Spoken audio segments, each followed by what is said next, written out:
Hello दोस्तों, मैं doctor Gita Awasthi नई कहानी के साथ आपसे मुखातिब हूँ।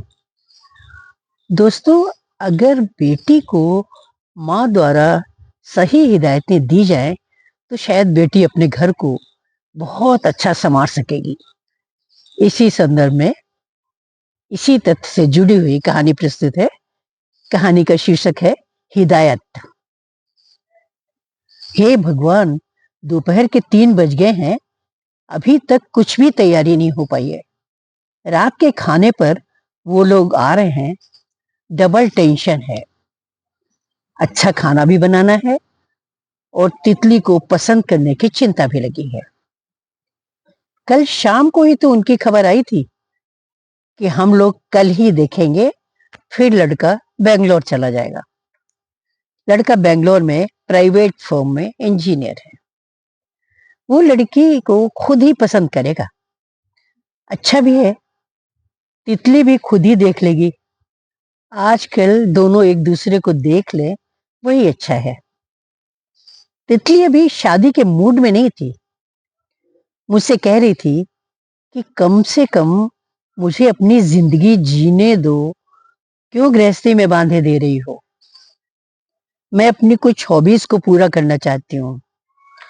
पहले पढ़ने के चक्कर में टाइम ही नहीं मिला था, अब गृहस्थी में बंध गई तो किसी को चाय बनाकर दूंगी, किसी को रोटी। मेरा ट्रैकिंग का शौक, राफ्टिंग का शौक, पेंटिंग करना चाहती हूँ, सब रखा रह जाएगा। मैंने उसे समझाया था, अगर पार्टनर अच्छा हो तो सारे शौक पूरे होते हैं। ऐसा नहीं है कि शादी के बाद हम सिर्फ गृहस्थी में ही बंद कर रह जाते हैं। तितली ने दर्शन शास्त्र में एमए किया था और बातें भी दार्शनिक जैसी करती थी। मैं जल्दी जल्दी हाथ चलाने लगी थी। अभी तक सिर्फ कच्ची तैयारी में जुटी हुई थी। भरवा बैंगन और पनीर कोफ्ता की तैयारी हो चुकी थी। डेजर्ट में श्रीखंड बना लिया था। मटर कचौरी वो बेसन पूरी बनाने की सोचा था। जीरा राइस और बूंदी रायता भी शेड्यूल में था। इधर उधर देख रही थी कि तितली दिख जाए तो उससे कहूं कि जरा हेल्प कर दे, लेकिन वो कहीं भी नजर नहीं आ रही थी। तभी रेवा की आवाज सुनाई दी थी, आंटी तितली कहाँ है, अभी तैयार हुई है नहीं? मैंने कहा था ऊपर जाकर देख लो, पता नहीं तैयार हुई या नहीं। मुझे हंसी आ गई थी।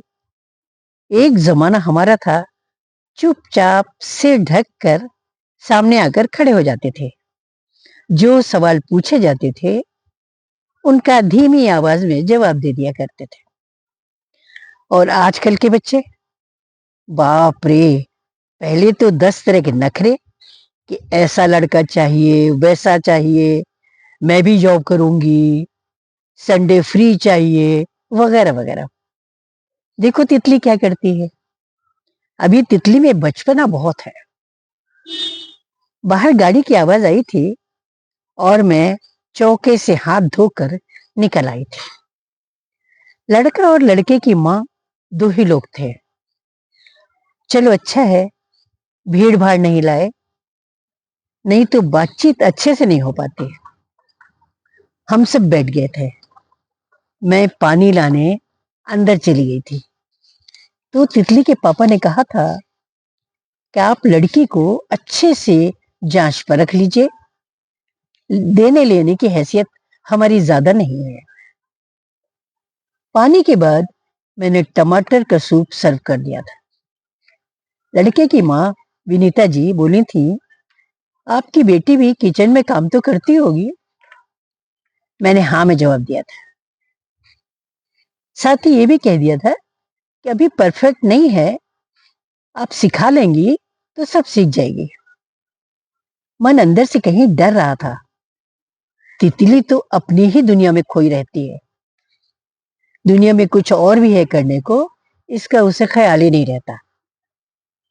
शादी करने को तो वो दबाव बना रही है। तितली तो अभी शादी करना ही नहीं चाहती। तितली रेवा के साथ कमरे में आ गई थी। विनीता जी ने तितली से अपने सामने बैठने को कहा था। तितली ने उनको नमस्ते किया था, वो फिर बैठ गई थी। नीरज ने एक बार नजर उठाकर तितली को देखा था। मैंने नीरज की निगाहें पढ़ने की कोशिश की थी।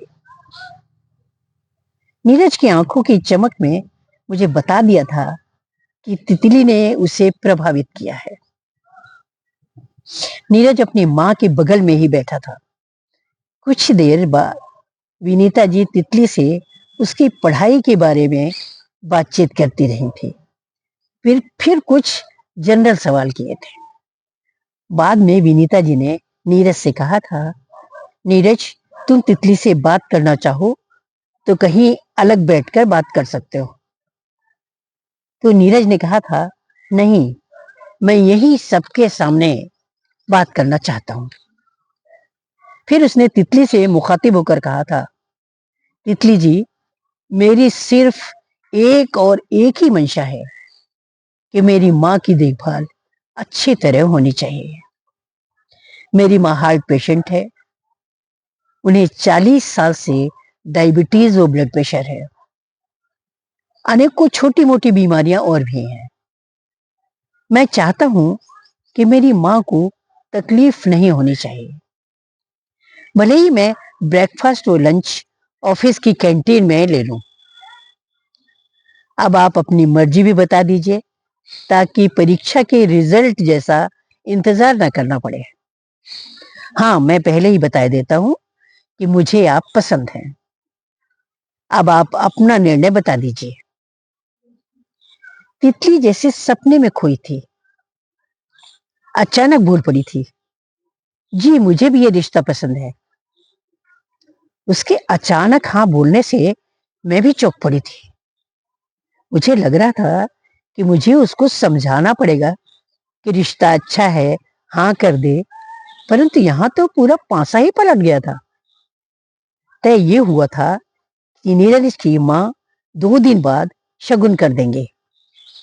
बाकी के कार्यक्रम जैसे गोद भराई, परीक्षा, फलदान सब शादी के 2 दिन पहले किए जाएंगे ताकि मेहमानों को बार बार ना आना पड़े। अकेले होने के कारण विनीता जी बार बार व्यवस्था भी नहीं कर पाएंगे। मैंने उनसे कहा था कि मेरा बेटा टिंकू उनको पूरा सहयोग करेगा। अब हम एक ही रिश्ते में बंधने जा रहे हैं तो एक परिवार हो जाएंगे। आप चिंता न करें। विनीता जी ने कहा था, यही उम्मीद है। उन्होंने ये भी स्पष्ट कर दिया था कि हमारी कोई मांग नहीं है। ईश्वर ने हमें जितना दिया है हम संतुष्ट हैं। नीरज के पापा की पेंशन भी मिल जाती है। सब मिलाकर गृहस्थी आराम से चल जाती है। मैं व तितली के पापा खुश थे कि रिश्ता अच्छा मिल गया है। टिंकू चाहता था कि किसी प्रशासनिक अधिकारी से शादी की जाए, पर वो भी ये समझ रहा था कि हमारी हैसियत भी बहुत बड़ी नहीं है। घर में शादी की तैयारियां शुरू हो गई थी। 2 महीने बाद की डेट निकली थी।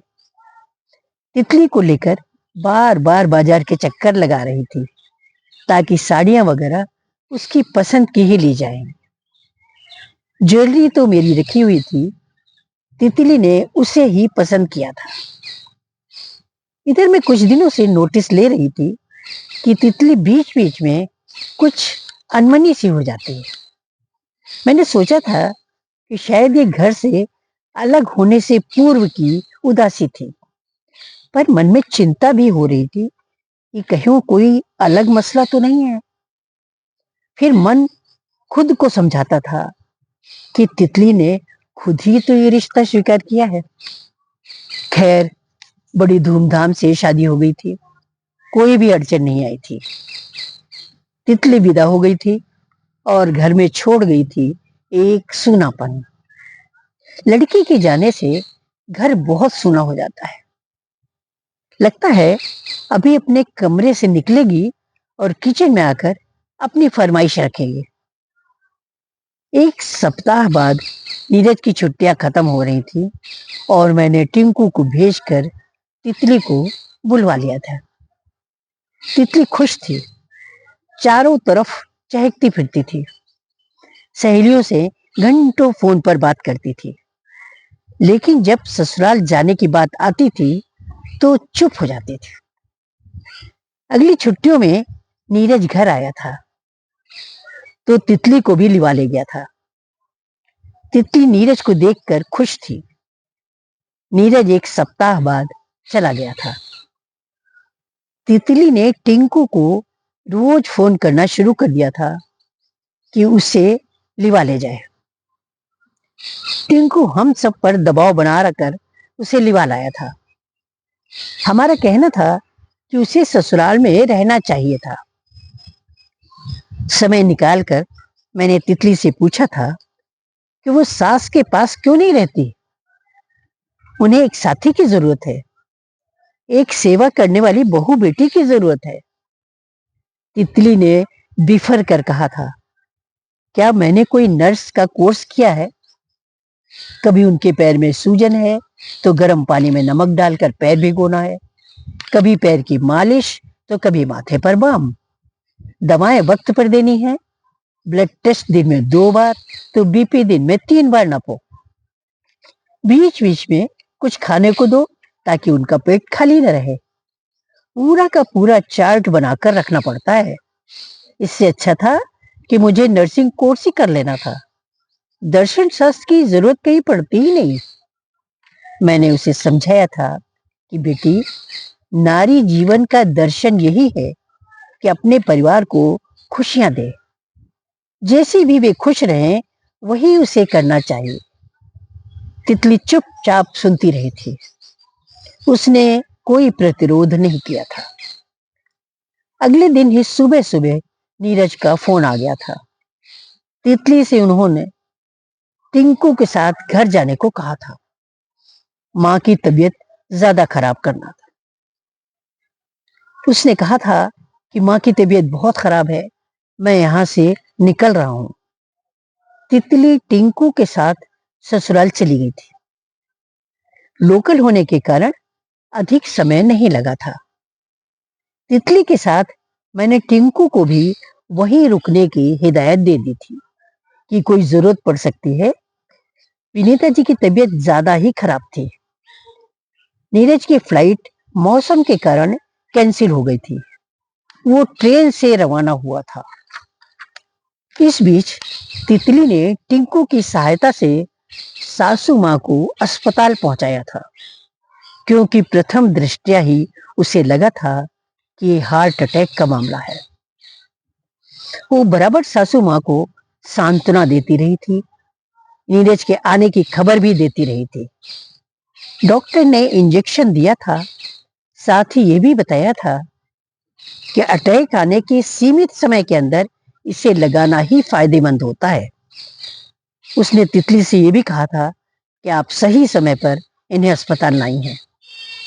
इन्हें बाद में भी बहुत केयर की जरूरत होगी। तितली ने डॉक्टर को आश्वस्त किया था कि ऐसा ही किया जाएगा। एक सप्ताह तक सासू माँ अस्पताल में रही थी। नीरज सीधे अस्पताल ही पहुंच गए थे। तितली ने नीरज को आराम करने की सलाह दी थी। वो स्वयं विनीता जी के पास रहकर उनकी हर जरूरत का ध्यान रखती रही थी। नीरज आश्वस्त था कि तितली सब कुछ बहुत अच्छे से संभाल रही थी। टिंकू वापस आ गया था और आकर सब बताया था। अगले दिन मैं वो तितली के पापा अस्पताल गए थे। विनीता जी बेहतर महसूस कर रही थी। तितली पूरे समय अस्पताल में नर्सेस को पूरी जानकारी देने में लगी रही थी, इसलिए उससे ज्यादा बातचीत नहीं हो पाई थी। 15 दिन बाद तितली का फोन आया था। हम लोग उन्हें मिलने गए थे। विनीता जी प्रसन्न चित्त नजर आ रही थी। वो बोली थी, हमारी बिटिया बहुत व्यस्त रही, इसलिए आपको फोन नहीं कर पाई होगी। तितली ने ही मेरी जान बचाई है, समय पर सटीक निर्णय लेकर। अब मुझे मेरे परिवार का भविष्य सुरक्षित नजर आ रहा है। नीरज ने तितली की ओर देखकर कहा था, मुझे मेरे चुनाव पर गर्व है। तितली मुस्कुरा दी थी। नमस्कार।